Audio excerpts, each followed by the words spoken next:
তা প্রত্যেক দিনের মতো নামদেব বাবা কৃষ্ণ নাম গাইছে।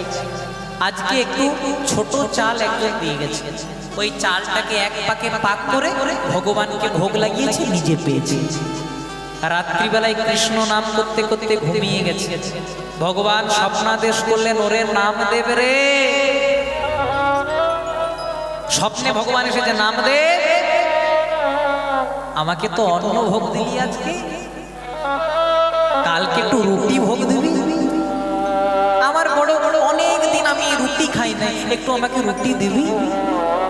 নামদেব ভগবানকে স্বপ্নে বলছে, প্রভু আমি অযাচক, নিজের বলতে কিছু নাই, কেউ যদি দেয় তো পাই, আর না দিলে উপবাসে যায়। যদি কেউ কালকে আটা না দেয়, আটা তো দূরের কথা, কেউ যদি কিছু না দেয় তো তোমাকে উপবাসে রাখবে। এই বলেছে ভগবান, কিন্তু স্বপ্ন থেকে চলে গেছে। সকাল হয়ে গেছে, যমুনাতে স্নান করে নামদেব বাবা যেই না কৃষ্ণ নাম করতে বসবে, ভক্তের লীলা দেখুন, ভগবানের লীলা। একজন একটা আটার প্যাকেট এনে নামদেবের হাতে দিয়েছে।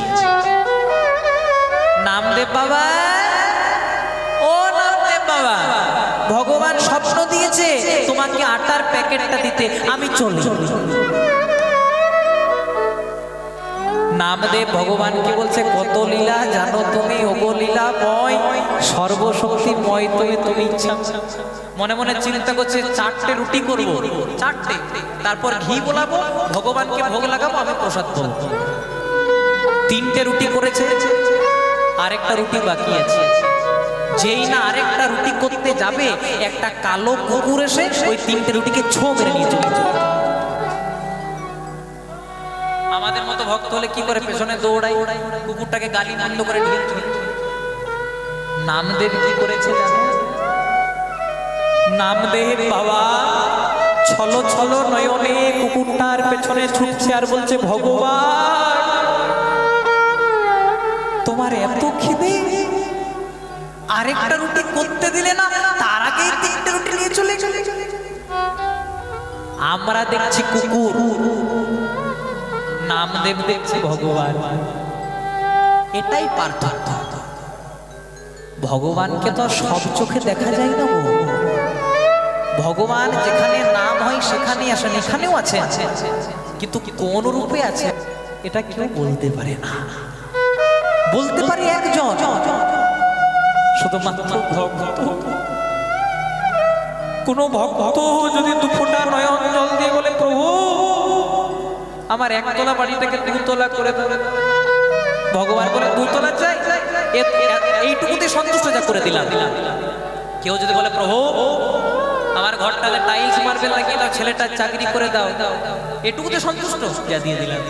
কেউ যদি বলে, প্রভু আমাকে সব কিছু ত্যাগ করে আমাকে একবার মুক্তি দিয়ে দাও, তখন বলে, বাবা এটাও চাস, ঠিক আছে এটাও দিলাম। কিন্তু কেউ যদি বলে দেয়, প্রভু একবার তোমার প্রেম ভক্তি আমায় দান করো, ভগবান বলে, বাবা ওটি হবে না, সবই দিয়ে দেবো, কিন্তু এই প্রেম ভক্তি দিতে পারি না। কারণ মানুষ তার অমূল্য সম্পদ রক্ষা করে রাখে তার প্রিয় মানুষদের জন্য। একটা বাবা সারা জীবন সঞ্চয় করে তার ছেলেটাকে মানুষ করার জন্য। একটা বাবা প্রতিনিয়ত মোটে ময়ূরের কাজ করে, অফিসে কাজ করে, বড় লোক হয়, কিন্তু তার সন্তানকে লালিত পালিত করার জন্য, সংসারকে দেখার জন্য। তেমনি কেউ যদি বলে, প্রভু তোমার প্রেম ভক্তি দান করো, তখন ভগবান বলে, বাবা ওটি দিতে পারবো না, কারণ ওটি রেখেছি যে আমার শুধুমাত্র ভক্তদের জন্য। আর কোন ভক্ত যদি দিনান্তে একবার 2 ফোঁটা নয়ন জল দিয়ে হাগৌর প্রাণ গৌর বলে ডাকায়, ভগবান তবে তো তাকে। প্রহ্লাদ এত বড় ভক্ত, নারায়ণ বিদ্যে সীতার বাবা হিরণ্যকশিপু যখন বারবার করে প্রহ্লাদকে বলছে, বাবা হরিনাম ছাড়, হরিনাম ছাড়ছে না, তখন বারবার করে প্রহ্লাদকে যখন একের পর এক ব্যথা দিয়েই যাচ্ছে, বলছে হ্যাঁ রে, শেষে বলছে, হ্যাঁ রে তুই যে বলিস ভগবান, ভগবান থাকে কোথায়? বলছে প্রত্যেকটা জিনিসে ভগবান আছে, এই ফটিক স্তম্ভ। বলছে হ্যাঁ ফটিক স্তম্ভ।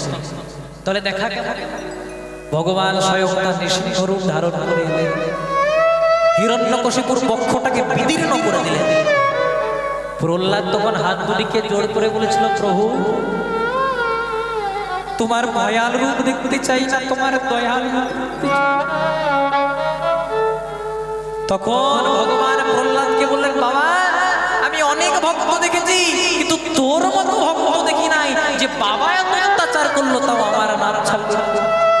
তুই আজ আমার কাছে যা চাইবি তোকে তাই। তুই ইন্দ্র হতে চাস, ইন্দ্রকে আসন থেকে ত্যাগ করে তোকে ইন্দ্র করবো। ব্রহ্মা হতে চাস, ব্রহ্মার আসন ত্যাগ করে তোকে ব্রহ্মা করবো। ভগবান হতে চাস, আমি নিজে সরে তোকে ভগবান করবো। কি চাস? প্রহ্লাদ সেদিন হাত দুটিকে জোড় করে বলেছিল, বরদান দেনা হ্যাঁ তো এরসা বরদান দো, যদি দিতে হয় একটাই বর দাও। কি? আমি যে তোমার কাছে কিছু চাইবো এই বাসনাটাই যেন আমার কোনোদিনও না আসে। তাই গৌর হরি হরি। তাই ভক্ত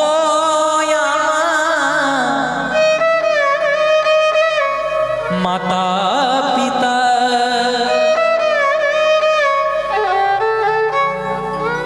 ভক্ত আমার গুরু, ভক্ত মোরে নাম রেখেছে বাঞ্ছা কল্প।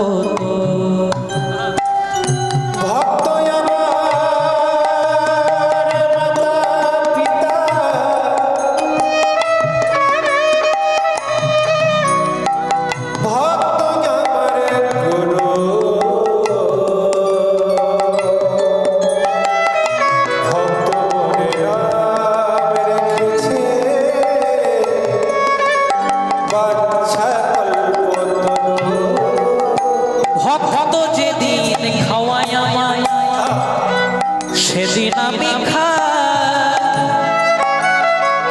ভক্ত যেদিন না খাওয়াই আমার, সেদিন আমি উপবাসে। ভক্ত যেদিন খাওয়াই আমার, সেদিন আমি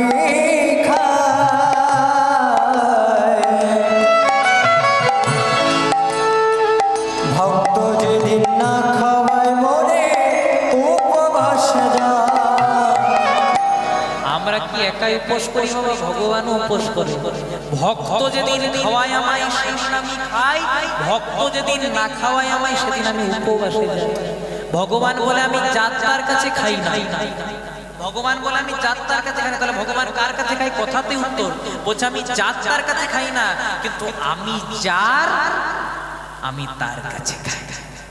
আমি যার যেজন সব কিছু ত্যাগ করে সব কিছুকে সমর্পণ করে আমার চরণে শরণাপন্ন হয়েছে, আমি তো তার কাছেই খাই। ভক্ত যেদিন খাওয়ায় আমায় সেদিন আমি খাই, ভক্ত যেদিন না খাওয়ায় আমায় উপবাসে যায়।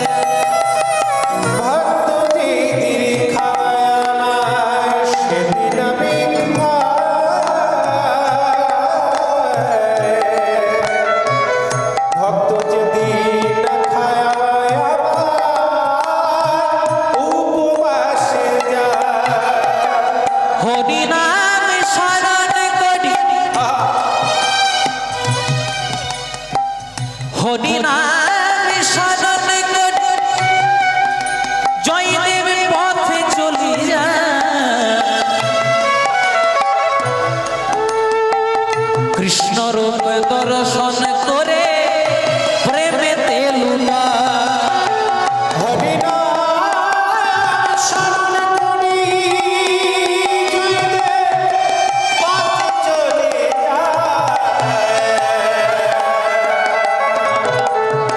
কৃষ্ণ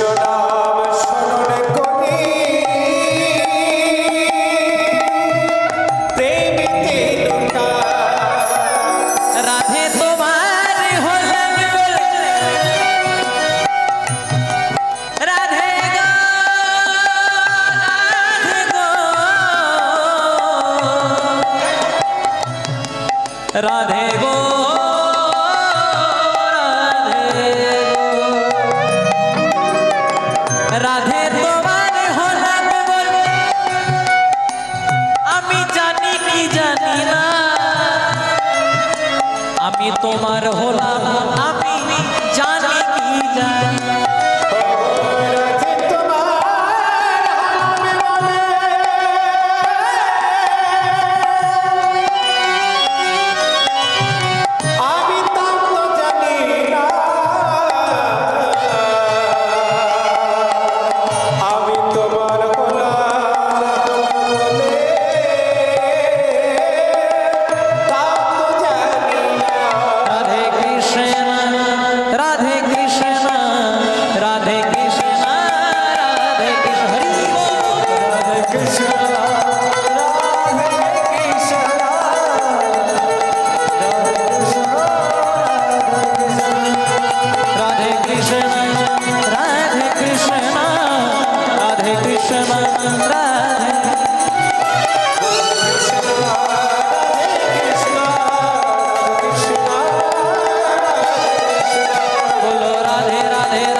তাই ভগবানের নামকরণ করলেন। ভগবান যত সোজা করছে ভগবান তত বাঁকা হয়ে যাচ্ছে। বলছে ঠিক আছে বাবা, তোকে সোজা হয়ে দাঁড়াতে হয় না, তুই বাঁকা হয়ে দাঁড়া। এবার জয়দেব নামকরণ করছে। নবীন নিরোধ শ্যাম নীলন্দীবর লোচন বলধী নন্দন কৃষ্ণ গোপাল রূপং চঞ্চল চরণ সচকিত নয়ন অপরূপ চারু কেশপা।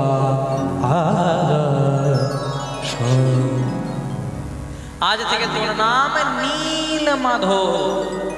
ভগবান ভক্তের নাম দিয়েছে, আজকে তোর নাম নীল মাধব, কিন্তু তোকে আমি মাধু বলে ডাকি। আজকে হঠাৎ বৃন্দাবনে রাধারানী, আজকে বৃন্দাবনে রাধারানী গোবিন্দকে বললেন প্রভু গো, প্রত্যেক দিন ভক্তের সঙ্গে দেখা হয়, তোমার নাম দিয়েছে নীল মাধব, আমারও তো নাম দিতে হবে, কারণ আমার যদি নাম না দেয় তাহলে তো যুগল রূপে ব্যাঘাত ঘটবে। আচ্ছা জয়দেবের বয়স কত বলেছিলাম মেয়েরা? 6। ভগবানের বয়স 5। রাধারানীকে আরেকটু ছোট একটি 4 বছরের রাখাল বালিকা সাজিয়ে নিয়ে এসেছে। আজকে জয়দেব যাই মাধু, প্রত্যেকদিন তো একা আসিস, সঙ্গে আবার কাকে এনেছিস? আমার পাশের বাড়ি থাকে। আচ্ছা বলছি আমার পাশের বাড়ি থাকে।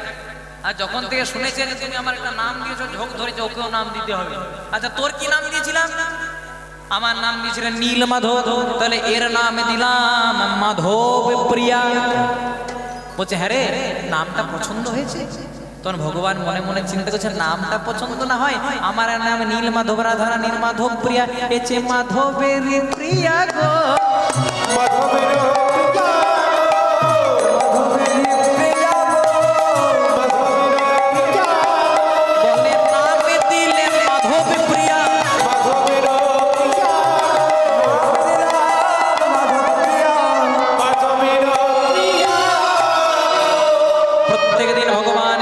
দেখা হয়।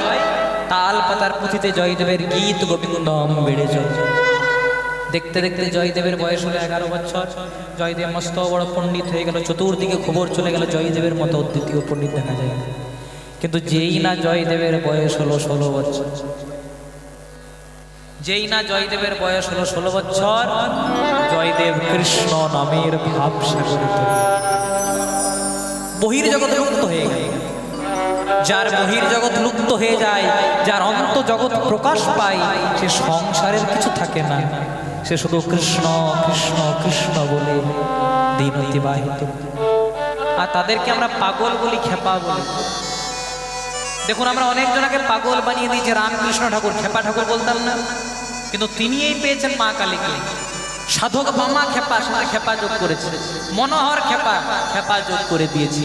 যারাই ভগবানকে পেয়েছে তাদেরকে আমরা পাগল করে দিয়েছি। পথে পথে ঘুরে বেড়ায়, কেউ বা চুল ধরে টেনে দেয়, কেউ বা তাকে বেত্রাঘাত। আর বারবার করে শুধু একটাই কথাই দাঁড়িয়ে বলে, তুমি ভেবেছ কি মনে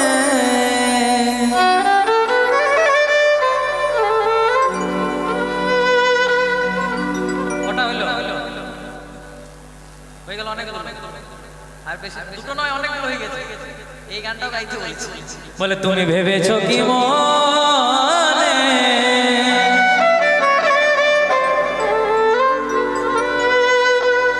গমধনি সনি সা সা সা নিজরে সনি দাদা বা দাদা রে সনি দাদা বা গমধ বা মগরে সে